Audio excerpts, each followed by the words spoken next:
winter I remember most did not announce itself with thunder or gunfire.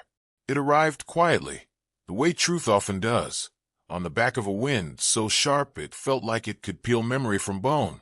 I was riding the high pass above Bitterroot Ridge when the snow began to fall sideways, thin and fast, as if the sky itself had lost patience.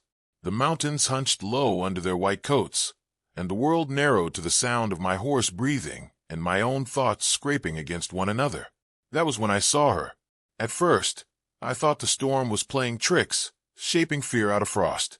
A pale figure clung to the roof of a half-burned outpost below the ridge, fingers locked into frozen shingles, like roots refusing to let go of earth. Her hair, blonde, long, unbound, lashed against her face, catching the moonlight in a way that made her seem unreal, more spirit than woman. Below her, carved into the dark wood and charred at the edges, were words meant to wound: Apache lover. The fire had eaten at the letters, but not enough to erase the hate that put them there. I reined in hard. The horse protested, hooves skidding on ice, but I barely noticed. I had seen cruelty before. War teaches you its many dialects.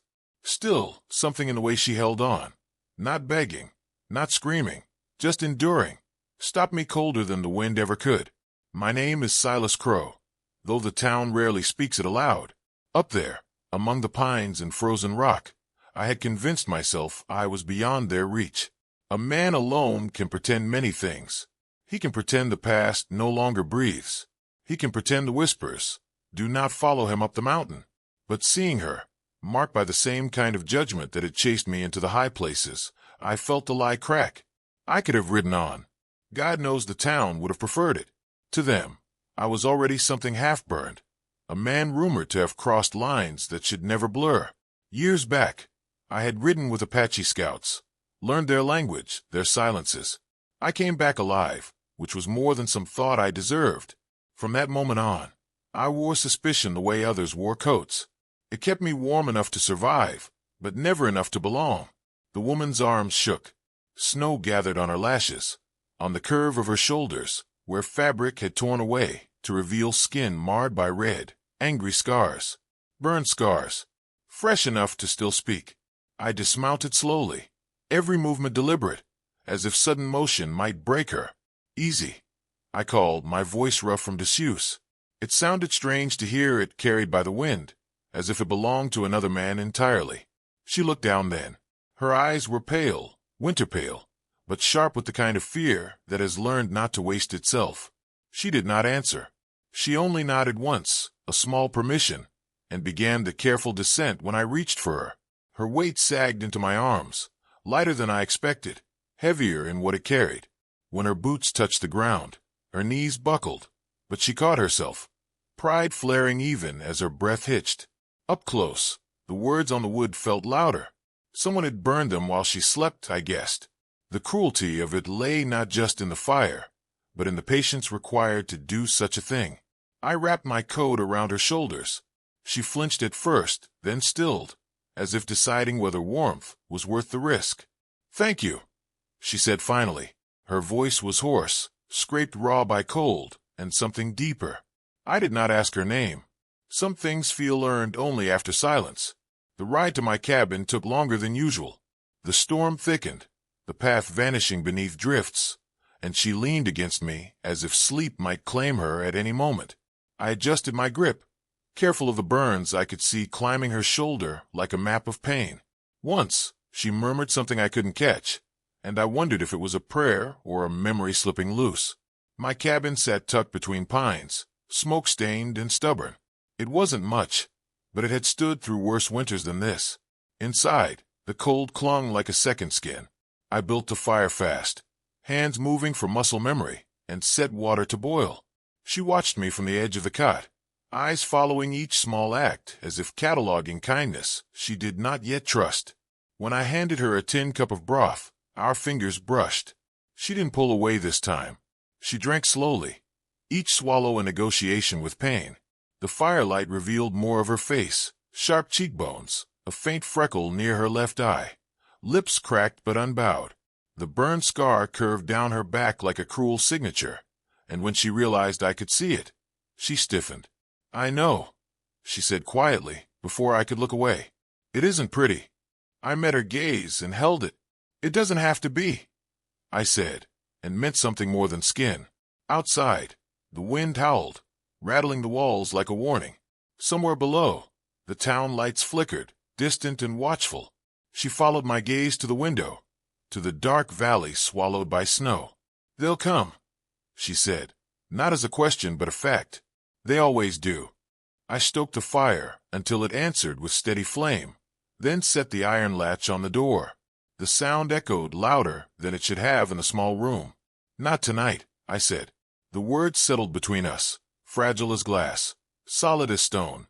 Outside, snow began to bury the burned sign, flake by flake, as if the mountain itself had decided some names were not worth remembering.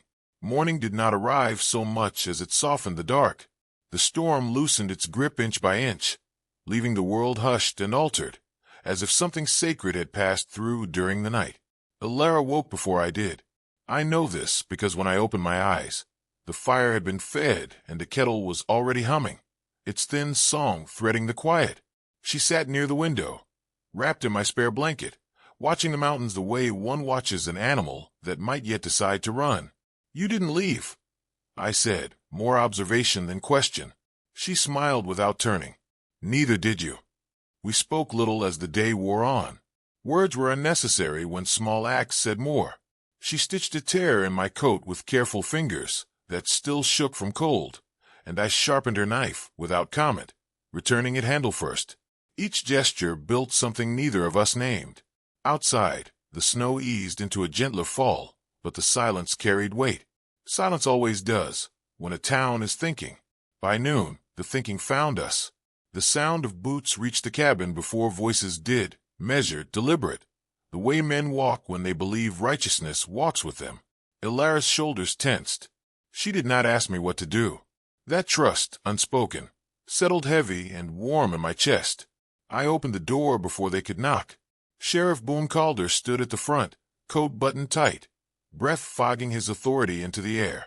Jedediah Pike lingered just behind him, eyes flicking past me, hungry for proof of his rumors. Two other men waited with them, hands near belts, not eager but prepared. She's with me, I said, before any of them could shape a lie. Boone's gaze slid to Alara, then back to me. Town's worried, he replied. Stories like this don't end clean. Stories rarely do, I said. Truth sometimes does. Jedediah scoffed. Truth's already burned into the wood, he said. You saw it same as we did. Ilara stepped forward then, blanket slipping from her shoulders. The burn scar caught the pale light, raw and undeniable. A breath passed through the group, not pity exactly, but discomfort, the kind that comes when cruelty is forced into daylight. It was burned thereafter, she said. Her voice held steady. After I hid the children, after I helped them cross before the snow closed the pass. Jedediah opened his mouth, then closed it again. Boone's jaw tightened. He looked past us, to the tree line, where old Tom Redfern stood leaning on his cane, having followed the sound of trouble the way he always did. Tom cleared his throat, a sound like gravel shifting. She's telling it straight, Tom said. I saw her that night. Fire wasn't proof. It was punishment. The mountain seemed to listen. Boone exhaled, slow and long, the weight of his badge suddenly visible. He nodded once, not in victory, but in acceptance. Go back to town, he told the men. There's nothing here for us. They hesitated, then obeyed. Jedediah lingered last, his certainty finally unmoored. When he turned away, it felt less like defeat than erosion. The door closed. The cabin breathed again. Ilara sank onto the cot, hands trembling now that danger had passed. I knelt in front of her without thinking, steadying her wrists until the shaking eased. Our eyes met, and in that moment, the space between us changed, not claimed, not conquered, simply shared. They won't burn you again, I said. She shook her head gently. They already tried. Spring would come eventually. We both knew that. But winter teaches its own lessons first, that survival is not loud, that dignity often arrives quietly, carried on the back of endurance. As evening settled, we stood outside together, watching the last of the storm lift from the peaks. The burned words below were gone now, erased by snow and time, as if they had never been carved at all. If you've ever felt marked by a name you didn't choose, remember this. The cold does not last forever, and fire does not get the final say. Some stories are not about being saved, but about standing long enough to be seen.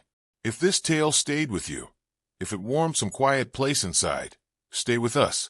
Subscribe to Wild West Tales, and walk a little farther down the trail with us.